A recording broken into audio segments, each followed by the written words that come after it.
Hello student, कैसे हैं आप सब। वेलकम माय यूट्यूब चैनल ज्योति जायसवाल। आप लोग ठीक होंगे और पढ़ाई भी अच्छे से कर रहे होंगे।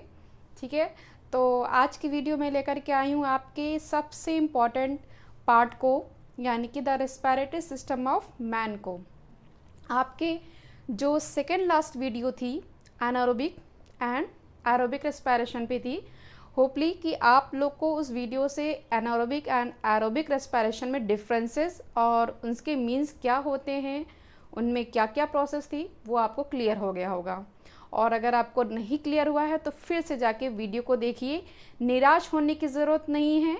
अगर आप शांति से इस वीडियो को देखेंगे और पढ़ाई करेंगे कोई भी चीज़ें तो समझ में आ जाएगी। ठीक है, तो क्योंकि आपके मन के हार में नहीं हारना है, जीतता वही है जो मन से नहीं हारता है। तो इसी कोटेशन के साथ में आपके चलते हैं आज की वीडियो के लिए, जो है आपका रेस्पिरेटरी सिस्टम ऑफ मैन। ठीक है, तो रेस्पिरेटरी सिस्टम ऑफ मैन, क्योंकि यहाँ पे मैंने हेडिंग नहीं डाली है, क्योंकि आप देख रहे हैं मेरा पूरा बोर्ड जो है वो फिल है। ठीक है, तो हेडिंग मैंने नहीं पढ़ी इसमें मैंने नहीं लिखी है। तो आपका जो है हेडिंग आज टॉपिक है the respiratory system of man. मैंने आपको जो चैप्टर्स से रिलेटेड सारे टॉपिक थे जो आपको कवर करने हैं, पढ़ने हैं, वो मैंने आपको वीडियो में डाल दिया है। ठीक है, आप उसको फर्स्ट चैप्टर में फर्स्ट पेज पे नोट डाउन कर लीजिएगा। ठीक है, नोट डाउन करने से आपको पता चल जाएगा कि हम आगे कहाँ कहाँ या किस टॉपिक पे आगे पढ़ेंगे। ठीक है, रेस्पिरेटरी सिस्टम ऑफ मैन को स्टार्ट करने से पहले हम कुछ प्लांट के बारे में भी जानकारी ले लेते हैं। जैसा कि न्यूट्रिशन इन प्लांट्स में भी हमने पढ़ा था, ऑटोट्रॉफिक के बारे में पढ़ा था। तो ऑटोट्रॉफिक के टॉप टाइप्स भी पढ़े थे, यानी कि न्यूट्रिशन प्लांट में भी होता है, एज वेल एज रेस्पिरेशन भी प्लांट में होता है। ठीक है, रेस्पिरेशन भी होता है, बिल्कुल। आपके डे टाइम में न्यूट्रिशन लेता है और नाइट समय में, यानी कि at the time of night plants occurs respiration. ठीक है, कैसे करते हैं, जब डे टाइम में वो फोटोसिंथेसिस करते हैं कार्बन डाइऑक्साइड का यूज़ करके, अपने स्टोमेटापोर से गैस CO2 को इन करते हैं अपने बॉडी में पार्ट्स में, और उसी को यूज़ करके फोटोसिंथेसिस प्रोसेस डन करके हमें ऑक्सीजन प्रोडक्ट प्रोवाइड करते हैं। ठीक है, लेकिन रात में क्या होता है, क्योंकि सनलाइट उनको प्रोवाइड नहीं होती है, क्योंकि विदाउट सनलाइट के प्रेजेंस में वो कर नहीं सकते हैं फोटोसिंथेसिस प्रोसेस।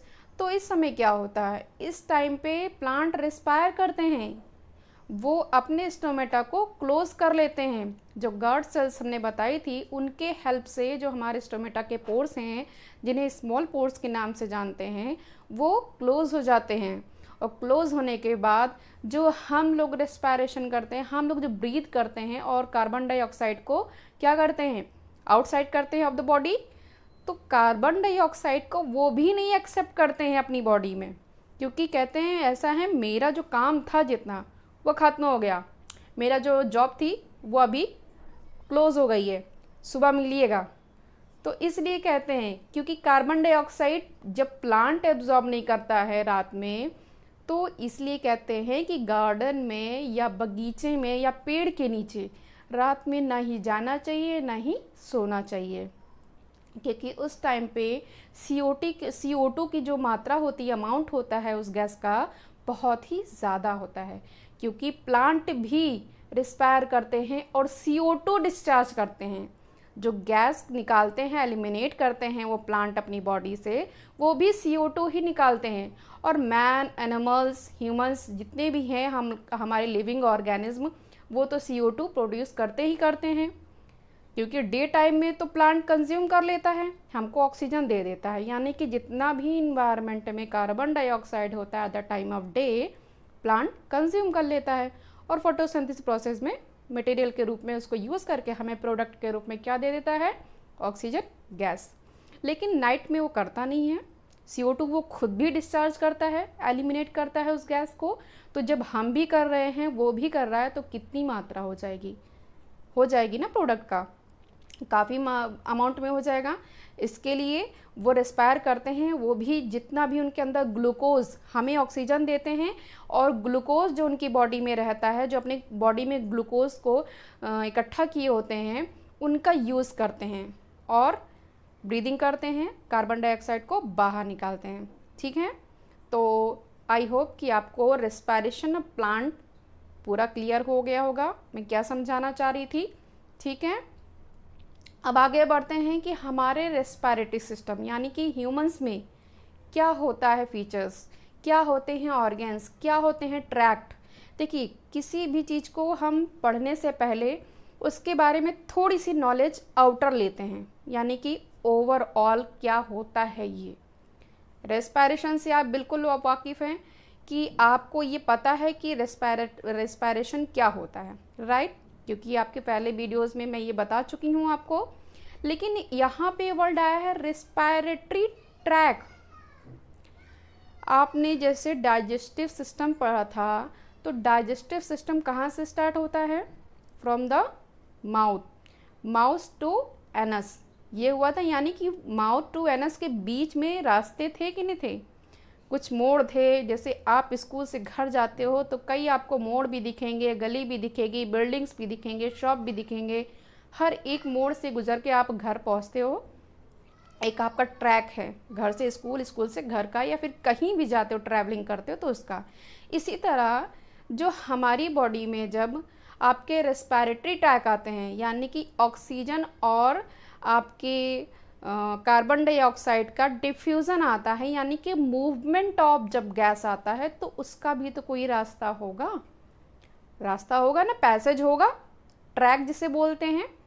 अगर उसका पैसेज है तो उस पैसेज में कौन कौन से मोड़ पर रुकता है या किस किस मोड़ से होकर के वो गुजरता है, पास होती है हमारी जो गैस, उन्हीं मोड़ को या उन्हीं ट्रैक को हम आज यहाँ पर पढ़ेंगे। यानी कि जब हम खाने को हम माउथ से स्टार्ट करते हैं तो हम रेस्पिरेशन के लिए कहाँ से स्टार्ट करेंगे, उसकी स्टार्टिंग से हम पढ़ेंगे। धीरे धीरे एक टॉपिक को पढ़ेंगे, टेंशन लेने की कोई ज़रूरत नहीं है। जिसको नहीं आता है वो भी कोशिश करेगा और मुझे दावा है कि आपको बिल्कुल भी समझ में आ जाएगा। ठीक है, तो हम आज इसका स्टार्ट करते हैं वीडियो। आइए देखिए, पहले आपके ऑर्गन जो रेस्पिरेटरी ऑर्गन्स हैं उनके फीचर्स के बारे में जान लेते हैं। जैसे आप कोई सामान लेते हो तो उसके फीचर्स के बारे में जानते हो, फ़ोन लेने जाते हो तो ये आप पहले से पूछते हो कि इसका कैमरे का मेगापिक्सल कितना है, ठीक है, बैटरी का क्या ड्यू है, ये बैटरी कितने दिन चलेगी, कैसे चार्ज होगी, कितने उसमें चार्ज होगी, सब कुछ जानकारी लेते हो। कलर और आपकी ड्यूरेबिलिटी कितनी है, ये है ना, सब चीज़ें जानकारी। तो या फिर कोई और अदर प्रोडक्ट आप लेते हो तो हर एक चीज़, कपड़े लेते हो तो भी पता चलता है कि इस कपड़े में गर्मी लगेगी कि नहीं लगेगी, या फिर कलर तो नहीं फेड होगा, एवरीथिंग फीचर्स देखते हो ना, क्वालिटी उसकी प्रोडक्ट की देखते हो। इसी तरह हमारा जो रेस्पिरेटरी ऑर्गन है उसके हमें फीचर्स जानने हैं कि ऑक्सीजन और कार्बन डाइऑक्साइड का जो डिफ्यूज़न चल रहा है, आप वर्ड बार बार सुन रहे होगे डिफ्यूज़न, 9th क्लास में आपने इसके बारे में डिस्कस किया होगा, सुना होगा कि डिफ्यूज़न क्या होता है। ठीक है, डिफ्यूज़न आपका होता है movement of gases from high concentration to lower concentration. ठीक है, high concentration to lower concentration, इनका ट्रैवलिंग चलता रहता है, यानी मूवमेंट चलता रहता है, इसी को डिफ्यूज़न कहते हैं, जो हमारी बॉडी में ऑक्सीजन एंड कार्बन डाइऑक्साइड का होता है। ठीक है, तो फीचर्स जानते हैं इनके कि फीचर्स पहला क्या लिखा हुआ, a large surface area to get enough oxygen. इनके लिए यानी कि जो लार्ज सरफेस होना चाहिए। देखिए, किसी चीज़ को अगर हमें यूज़ करना है तो सबसे पहले हमें स्पेस ही देखना होता है ना। कोई बिल्डिंग बनाता है या कोई घर बनाता है या फिर कुछ भी ऐसी चीज़ें करते कहते नहीं, स्पेस मेरे लिए इतना इनफ है। आप उस अपने काम के अकॉर्डिंग स्पेस देखते हो। इसी तरह यहाँ पर जो रेस्पिरेटरी ऑर्गन है उनके पास क्या इनफ स्पेस होना चाहिए, surface area, large surface area होना चाहिए टू गेट इनफ ऑक्सीजन, यानी कि अच्छे से ऑक्सीजन लेने के लिए उसके पास जो सरफेस एरिया हो बहुत ही लार्ज होना चाहिए। Thin walls for easy diffusion and exchange of respiratory gases. आपके इसमें जो बताया गया है कि इसकी वॉल क्या होनी चाहिए, थिन होनी चाहिए, इसमें जैसे इजी डिफ्यूजन हो सके और एक्सचेंज ऑफ रेस्पिरेटरी गैसेस। अब इस लाइन का मतलब क्या है, जैसे आप गर्मियों में अगर मोटे कपड़े आप पहन लो, कोई मोटे कपड़े पहन लो, जैकेट पहन लो, तो क्या जो आपकी स्किन है वो रिस्पायर कर पाएगी? उसमें जो खुल के आपकी स्किन सांस लेती है वो ले पाएगी?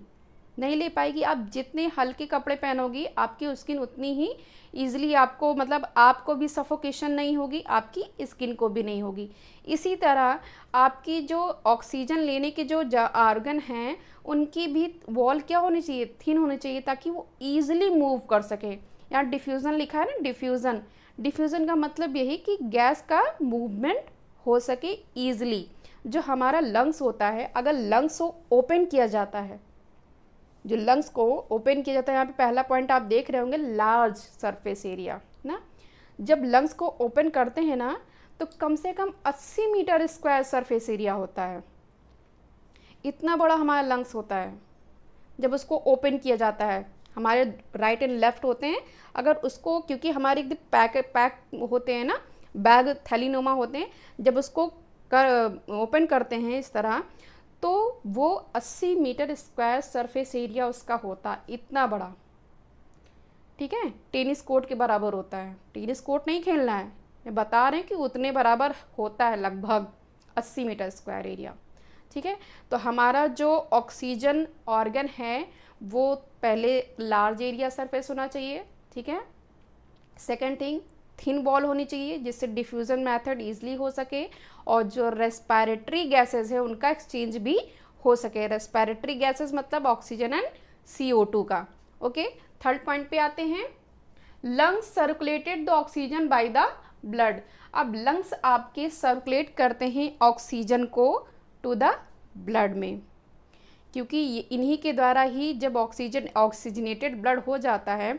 अब अभी जब आप डबल सर्कुलेटरी सिस्टम पढ़ेंगे, यानी कि हार्ट का मैकेनिज्म जब पढ़ेंगे, तो आपको पूरा डाइजेस्टिव सिस्टम, रेस्पिरेटरी सिस्टम और ये जो हार्ट का मैकेनिज्म है, इन दोनों को आपस में जब कनेक्ट करेंगे ना तो आपको पूरा प्रोसेस समझ में आ जाएगा कि एक्चुअली में ह्यूमंस के सिस्टम में ये सारी प्रोसेस होती कैसे हैं।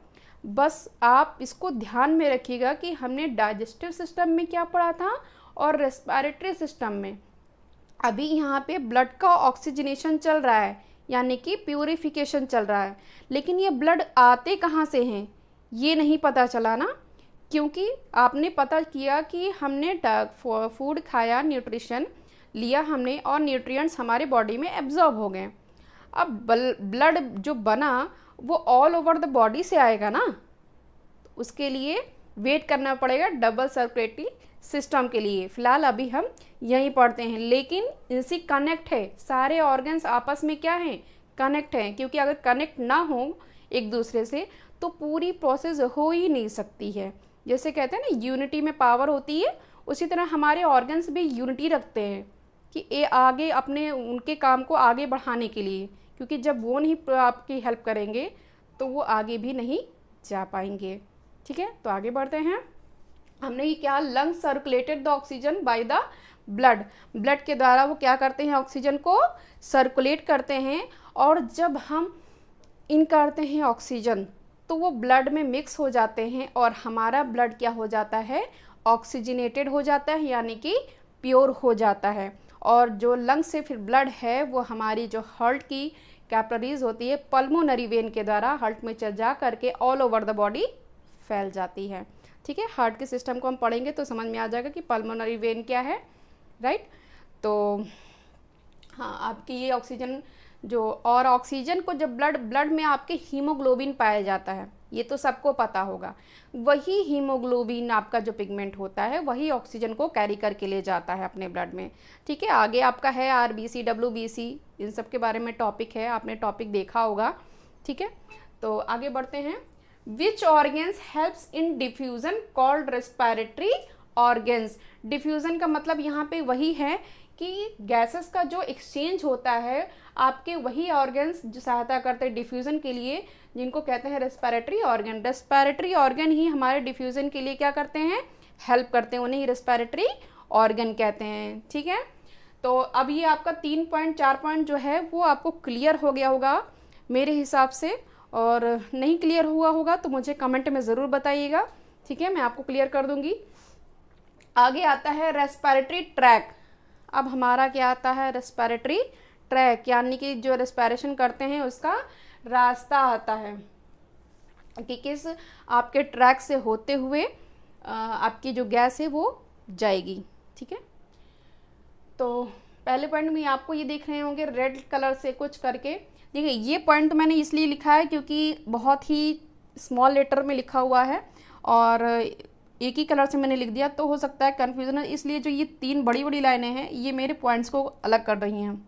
ओके, और जहाँ जहाँ पे आपको स्टार लगाया है उस पॉइंट को मैं आपको बहुत ही अच्छे से बताऊंगी।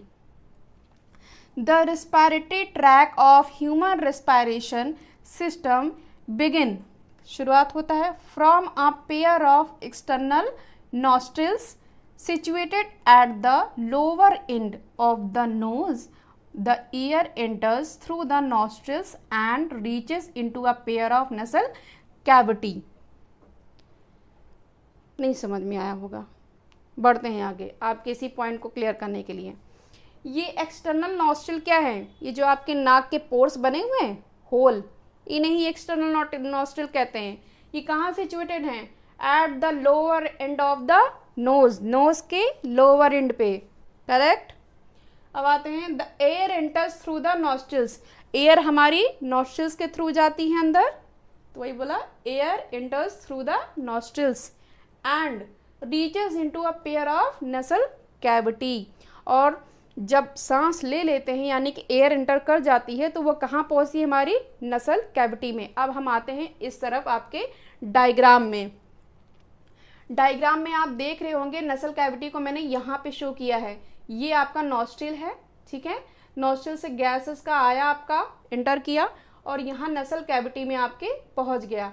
आपके नसल कैविटी में देख रहे होंगे ये कुछ लेयर्स बनी हुई हैं, दिख रहा है, इसे बोलते हैं नसल चैम्बर, निजल चैम्बर बोलते हैं। ठीक है, निजल चैम्बर में आपके 3 टाइप्स के होते हैं, 3 चीज़ें होती हैं, हेयर, म्यूकस ग्लैंड, यानी कि आपके इस चैम्बर में यहाँ पे, ठीक है, क्या होती हैं, हेयर होते हैं, म्यूकस ग्लैंड होती है और ऑयल ग्लैंड होती है।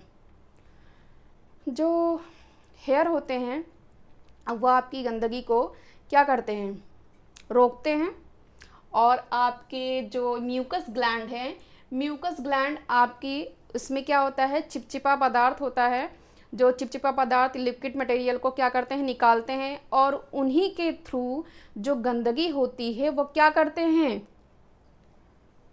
चिपका लेते हैं, अपने में चिपका लेते हैं, ताकि जो ऑक्सीजन हमारे बॉडी में एंटर हो वो एकदम क्लियर होती है। ऑयल ग्लैंड्स का क्या काम है, अच्छा म्यूकस ग्लैंड का एक और काम है कि कभी कभी हम जो कभी ऐसे इन्वायरमेंट में होते हैं जहाँ पर हवा जो होती है वो गर्म होती है ना, गर्म वायु जब लेते हैं तो जब हम ऑक्सीजन को एंटर करते हैं तो हमारे नसल नॉस्ट्रिल से लेकर के लंग्स तक की इतना ज़्यादा ट्रैक लंबा है कि वहाँ तक की जो हवा है वो गर्म हवा जाते जाते ठंडी हो जाती है। अगर गर्म हवा हमारे लंग्स में पहुँचेगी तो लंग्स हमारा डैमेज हो सकता है।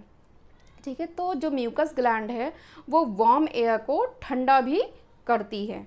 ठीक है, ऑयल ग्लैंड्स क्या करती हैं, जो आपके धूल मिट्टी होते हैं उनको बाहर धकेलती रहती हैं कि तुम बाहर जाओ, तुम्हारी अंदर ज़रूरत नहीं है। ठीक है, क्लियर हो गया आपको, ओके। आगे बढ़ते हैं, इसमें देखिए नसल कैविटी लिखा हुआ था ना, into a pair of nasal cavity, यहाँ पे आपका नसल कैविटी है, नॉस्ट्रिल। और एक चीज़ और मैं आपको बता दूं, देखिए जैसे यहाँ पे लिखा हुआ है नसल सेप्टम, ये आपके इसमें आएगा, the 2 nasal cavities are separated from each other by a nasal septum. जो हमारी नॉस्ट्रिल्स हैं वो नसल सेप्टम से, निजल सेप्टम से सेपरेटेड है। अब ये निजल सेप्टम क्या होता है आप ये सोच रहे होंगे, सोचिए हमारी जो नॉस्ट्रिल्स हैं वो निजल आपके जो सेप्टम है उनसे सेपरेटेड है। तो अपनी नाक को देखिए कि आपके जो नॉस्ट्रिल्स हैं वो किससे सेपरेटेड हैं, कुछ दिख रहा होगा, महसूस हो रहा है, कुछ है आपके नाक के पास, है ये चीज़, ये जो आपके दोनों नॉस्ट्रिल्स क्या कर रही हैं, अलग कर रही है ना, एक दीवार है कि नहीं है दीवार, उसी को निजल सेप्टम बोला जा रहा है। जो निजल सेप्टम होती हैं ये मेनली आपके हाइलिन कार्टिलेज से बनी होती हैं। Hyaline cartilage. कार्टिलेज एक आपकी बहुत ही सॉफ्ट बोन होती है जिससे वो बनी होती है, ठीक है। हाइलिन, अगर हाइलिन वर्ड नहीं याद है आपको तो आप कार्टिलेज याद कर लीजिए, क्योंकि कार्टिलेज बोन हमारी एयर्स में भी पाई जाती हैं और नोज़ के सेप्टम में भी पाई जाती हैं, जो हमारे नॉस्ट्रल्स को क्या करती हैं, सेपरेटेड करती हैं। ये नॉस्ट्रल्स जो आपकी कार्टिलेज है वो टफ नहीं होती हैं, आप इसको किसी भी तरह से घुमा सकते हो ना, जैसे आपको अपने कान को भी मरोड़ सकते हो, उसमें हड्डियाँ होती हैं लेकिन कौन सी, कार्टिलेज बोनी होती हैं, करेक्ट। तो हमारा जो नॉस्ट्रल्स है वो सेप्टम से डिफरेंट है, यानी कि अलग किया गया, सेपरेटेड किया गया है। उस सेप्टम का नाम है nasal septum and nasal septum is formed by a hyaline cartilage. Cartilage is a soft type of bone, correct. इतना आपको क्लियर हो गया, आगे बढ़ते हैं। It is due to this reason we can breathe in air while we eat. Sorry, यहाँ पे आपका आता है the nasal cavity are separated from the oral cavity by a bony palate. आपको इसमें तो हाँ, आपको ये जैसे नजल कैविटी है आपकी, राइट, और ये आपकी ओरल कैविटी। ओरल कैविटी देखिए नाक और आँख के बीच, आपको अपने ही मुंह में देखिए, अपने ही माउथ में देखिए, फेस पे देखिए कि आपके नाक और मुंह के बीच में थोड़ा सा स्पेस है ना, इसे ही बोनी पैलेट कहा गया है। कि आपका देखिए nasal cavity are separated from the oral cavity. Oral cavity मतलब हमारा माउथ का सेक्शन जो है उसे ओरल कैविटी कहते हैं, ठीक है। तो नजल कैविटी और ओरल कैविटी सेपरेटेड हैं बाय बोनी पैलेट, जिसका नाम है बोनी पैलेट। ये देखिए आपका ये ओरल कैविटी नाम दिया गया है, ठीक है। यहाँ पे बोनी पैलेट नहीं शो किया गया है, ओके कोई बात नहीं, लेकिन हमने आपको बताया नजल कैविटी और जो ओरल कैविटी के बीच में एक आपके पैलेट होती है जिसे बोनी पैलेट कहते हैं, ठीक है। बोनी पैलेट आपके अलग करने से ये फायदा है कि आप खाते समय भी सांस ले सकते हो, ये फायदा होता है। यानी कि जो आपकी विंड पाइप और फूड पाइप है वो दोनों ही अलग हैं।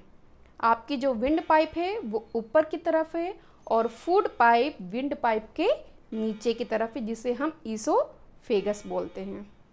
तो मुझे लग रहा है कि आपको थोड़ा थोड़ा क्लियर हो रहा होगा, है ना। तो आपकी ये पता चल गया कि हमारे जो नॉस्ट्रिल यानी nasal cavity and oral cavity के बीच में एक सेप्टम होता है, एक पैलेट होती है जिसे हम बोनी पैलेट कहते हैं। ये दोनों सेपरेटेड करते हैं इनको दोनों को, और जिसकी हेल्प की वजह से हम खाते समय भी सांस ले सकते हैं, ठीक है। आगे बढ़ते हैं। It is due to this reason we can breathe, देखिए लिखा we can breathe in air while we eat, जब हम खाते हैं जबकि तब भी सांस ले सकते हैं। The nasal passage are lined by a ciliated epithelium and mucus secreting cells so that inspired air gets warmed, moistened and become dust free। जो आपकी सीलिएटेड एपिथेलियम लिखा हुआ है, सीलिएटेड एपिथेलियम में क्या होता है आपके, आपने सीलिया नाम सुना होगा, हेरी लाइक यानी कि आपके फिंगर लाइक प्रोजेक्शन होते हैं इनमें।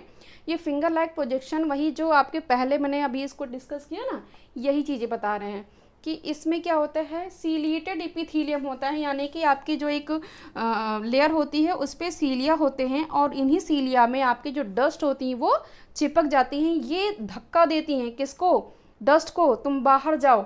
Mucus secreting cells so that inspired air gets warmed. आपके जब इनकी ये सिक्रेटिंग सेल्स आपके करेंगी, यानी कि म्यूकस ग्लैंड एक सेल्स को सिक्रेट करते हैं जिससे हवा आपकी क्या हो जाती है, वार्म हो जाती है, मॉइस्ट हो जाती है एंड बिकम डस्ट फ्री हो जाती है। क्या हो जाती है, डस्ट फ्री हो जाती है। यानी कि आपकी जो हवा आप ऑक्सीजन ले रहे हो उसमें डस्ट ज़रूर होगा, लेकिन वो डस्ट आपके बॉडी के अंदर प्रवेश नहीं करती, क्योंकि आपकी बॉडी में प्रवेश करने के लिए जो आपके शुद्ध हवा है उसके लिए पहरेदार खड़े हैं, म्यूकस ग्लैंड, आपके सीलिएटेड एपिथेलियम, जो आपके डस्ट को बाहर ढकेलते रहते हैं कि तुम जाओ, हमारी बॉडी में तुम्हारा कोई काम नहीं है, right. The nasal chamber opens into pharynx. अब आपका जो नेक्स्ट टॉपिक आएगा वो आएगा फेरिंग्स। हम आपका जो है नीजल चैम्बर के बाद आएगा फेरिंग्स, ठीक है। तो फेरिंग्स भी आपका एक ट्रैक है, जो ट्रैक में अभी अगले में बना दूंगी, यानी कि जब फेरिंग्स स्टार्ट करूंगी अभी, तो उसमें आपको उसके बाद जब ये फिनिश हो जाएगा तो मैं आपको पूरा बता दूंगी क्या होता है, क्योंकि हमारे पास अभी स्पेस की थोड़ी सी कमी है, तो इसलिए मैं पहले सोच रही थी कि आपको इससे इंट्रोड्यूस करा दूं कि ये होते क्या हैं, then I will introduce with your flow chart. देखिए यहाँ पे आपको दिख रहा होगा फेरिंग्स, ठीक है। जो फेरिंग्स हमारी होती है वो नेजल कैविटी के एकदम नीचे वाले भाग में होती है, ठीक है, ओरल के कैविटी के पास में फेरिंग्स। अब इसी के बारे में देखिए हमने लिखा है इस पे, नॉस्ट्रिल आपका हो गया first, second nasal chamber, third आपका फेरिंग्स। हमने नीजल चैम्बर के बारे में पढ़ा, यहाँ पे आपका नॉस्ट्रिल पहला नहीं होगा क्योंकि इसके बारे में कुछ भी ऐसा बताने ज़रूरी नहीं है, यानी कि इसमें ही ये इंक्लूडेड हो गया नीजल चैम्बर में, ठीक। तो जो पहला होगा आपका नीजल चैम्बर होगा, फिर सेकंड आएगा फेरिंग्स, देन आपका आएगा लेरिंग्स एंड फिर ट्रैकिया, एंड आपका जो 6 आएगा वो लंग्स आएगा। और इसी लंग्स में आपका लंग्स में ही आपका ब्रोंकस, ब्रोंक्यूल्स एंड एलोविली। जो एलोविली आप दिख रहे हैं 0.8 दिख रहे हैं, ये इस ट्रैक का हीरो है, जो आपको आखिरी में पता चलेगा, क्योंकि ये आपका लास्ट ट्रैक का लास्ट मोड है ये, ठीक है, लास्ट स्टेशन है एलोविली, लेकिन यही सबसे बड़ा हीरो है इस ट्रैक का, ठीक है। तो आपको इतना तो समझ में आया होगा। आगे का हम फेरिंग्स की तरफ, फेरिंग्स में आपको क्या पढ़ना है, बहुत लेंदी टॉपिक नहीं है आपका फेरिंग्स। जो आपका लेंदी टॉपिक होगा वो है ट्रैकिया। ट्रैकिया से ही आपके जो ब्रोंक्यूल्स, ब्रोंकस, एलोविली एंड ट्रैकिया भी पता है ना कि एलोविली इसका हीरो है इसका पूरा ट्रैक का, तो कैसे होगा वो तो लास्ट में पता चलेगा आपको। अभी देखिए इसमें आपको दिख रहा होगा कि जो फेरिंग्स हैं, पहली बात तो शॉर्ट एंड वर्टिकल ट्यूब है, छोटी है, बहुत ज़्यादा बड़ी नहीं है, लेकिन ये क्या है कि 2 पाइप में डिवाइड हो जाती है। आप ये देख रहे हैं आपका चेहरा, इस जो डायग्राम बना है इसका चेहरा इस तरफ है।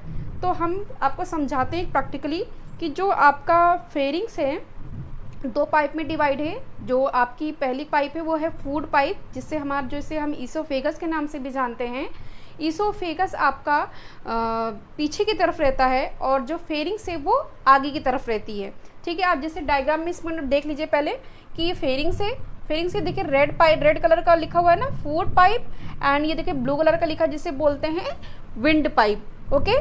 तो विंड पाइप आपको ये दिख रहा होगा, और ये जो होता है ये एक्चुअली थोड़ा इस तरह होता है, ये आपको दिख रहा है, ये जो झुका ये ऊपर की तरफ है, ठीक है, समझ रहे हैं इसको, ये पीछे की तरफ है लेकिन झुका मुंह की तरफ, ये आपके माउथ की तरफ है। कौन? Food pipe. ये आपकी जो ऊपर है ये फूड पाइप है, और ये जो आपकी फेरिंग्स है यानी जिसे हम विंड पाइप बोलते हैं, ट्रैकिया जिसे बोलते हैं, आपकी ट्रैकिया वो पीछे की तरफ है और वो झुकी हुई है इस साइड में, ठीक है। तो फूड पाइप हमेशा माउथ की तरफ होगी और फेरिंग्स पीछे की तरफ होगी, विंड पाइप, जिसे विंड पाइप को हम ट्रैकिया भी बोलते हैं। तो ये आपकी हो गई, और आप ये देख रहे होंगे कि इसमें देख रहे होंगे कि इसमें अपर्चर एक है आपका, ठीक है, जिसे हम बोलते हैं ट्रैकिया में ही, इसका विंड पाइप में ही अपर्चर लाइक ये स्ट्रक्चर है जिसे हम बोलते हैं ग्लॉटिस। क्या बोलते हैं? ग्लॉटिस लाइक अपर्चर है, जिसे आपका ट्रैकिया या इसके थ्रू जाता है, स्लिट हो जाती है, जिसके हम ग्लॉटिस बोलते हैं। एंड ये जो ग्लॉटिस है ये आपके लीफ लाइक स्ट्रक्चर को बियर किए हुए है, जिसका नाम है एपिग्लॉटिस। ग्लॉटिस ही यानी कि जो ट्रैकिया विंड पाइप है इसमें स्लिट्स लाइक अपर्चर हैं, जिसे हम ग्लॉटिस बोलते हैं, ठीक है। और इन्हीं ग्लॉटिस को एक स्ट्रक्चर वियर किए हुए है लीफ लाइक, जो कि है आपका, ये दिख रहा होगा ब्लैक कलर से, ये मैंने पॉइंट किया है, ये क्या है? लीफ लाइक स्ट्रक्चर है, जिसे बोलते हैं एपिग्लॉटिस, ठीक है। तो आपको ये समझ में आ गया होगा कि ये फेरिंग्स है आपका, ये नसल कैविटी ओपन होती है इनटू फेरिंग्स में। फेरिंग्स आपका वर्टिकल शॉर्ट ट्यूब होती है, ये 2 पाइप्स में डिवाइड होती है। First is food pipe, second is wind pipe, and wind pipe को ही हम ट्रैकिया बोलते हैं। ट्रैकिया में स्प्लिट लाइक अपर्चर्स पाए जाते हैं, जिनको हम ग्लॉटिस के नाम से जानते हैं। and glottis also bear a leaf like structure that is called epiglottis। ठीक है, इतना समझ में आ रहा है। ग्लॉटिस एक लीफ लाइक स्ट्रक्चर को बियर किए हुए वो है एपिग्लॉटिस। तो इतना तो आपको समझ में आ गया होगा, राइट। आगे बढ़ते हैं कि the pharynx is the short vertical, जो आपके ये लिखे हुए हैं इनको भी हम समझ लेते हैं कि आपके ग्लॉटिस का क्या वर्क है और एपिग्लॉटिस का क्या वर्क है। ये शॉर्ट वर्टिकल ट्यूब है, वर्टिकल मतलब खड़ी हुई, शॉर्ट ट्यूब है, ठीक है। Pharynx provide passage into trachea और wind pipe through a slit like aperture called glottis. जो आपका फेरिंग्स है वो एक पैसेज यानी कि रास्ता जो है प्रोवाइड करता है इनटू ट्रैकिया में, यानी कि जिसे ट्रैकिया भी बोलते हैं और विंड पाइप बोलते हैं, इसके द्वारा जिसके द्वारा बोलते हैं तो आता है, उसमें स्लिट लाइक अपर्चर पाए जाते हैं। अभी मैंने बताया कि स्लिट लाइक अपर्चर पाए जाते हैं जिसे ग्लॉटिस बोलते हैं। रेड कलर से यहाँ पे डिनोट किया गया है, ग्लॉटिस बोलते हैं, ठीक है। The glottis always remains open accept during swallowing। जो आपके ग्लॉटिस होते हैं वो जब आपके हमेशा ओपन होते हैं, सिर्फ आपके swallowing टाइम पे क्या होते हैं वो क्लोज हो जाते हैं, ठीक है।